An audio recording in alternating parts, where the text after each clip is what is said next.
Magandang gabi, Philippine Air Force, para sa ulat ng panahon ngayon at sa mga susunod na araw. Para sa ating synoptic situation, IPZZ or Intertropical Convergence Zone ay siya makaapekto dito nga sa may Palawan, Visayas at Mindanao. Siya magdadala ng mga kalagdag na pagulan, pagkidlat at pagkulog. Samantalang Northeast Monsoon ay siya naman makakapekto dito nga sa may Northern Luzon. Magdadala ng maulap na kalangitan na may mga mahihinang pagulan, particular na nga dito sa may Cordillera Administrative Region at Cagayan Valley.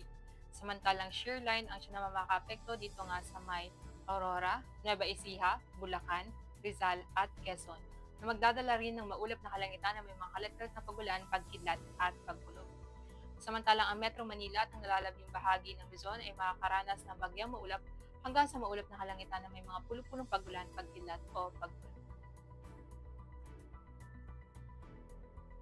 Para sa magiging lagay ng panahon para bukas, inaasahan pa rin makakaranas ng maulap na kalangitan na may mga kalaglag na pagulan, pagkidlat at pagkulog dito nga sa may Puerto Princesa at Angeles, maging dito nga sa may Kawayan.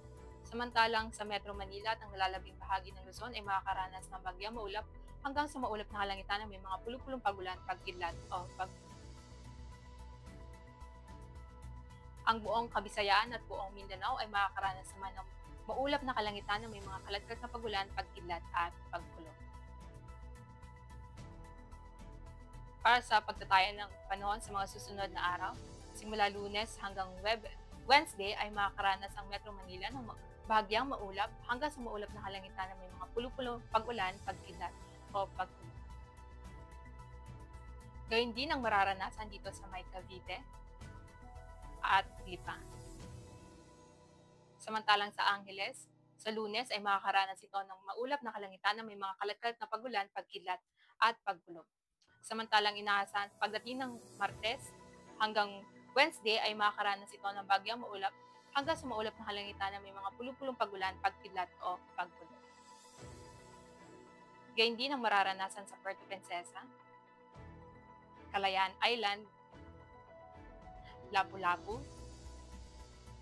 Davao, at Zamboanga. Ang araw ay lumubog kaninang 17:24 at inaasahan sikat bukas na sa ganap na 0557. Para sa ating moon illumination, meron tayong 20% decreasing.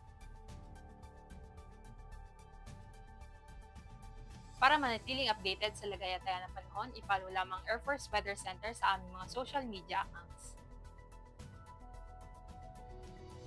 Sa ngalan ng aming commanding officer na si Colonel Alvin John Fugador, PAP GSC, ako si Airwoman First Class Rosemary Dils Reyes, Philippine Air Force, weather forecaster ng Air Force Weather Center. Muli, magandang gabi, Philippine Air Force.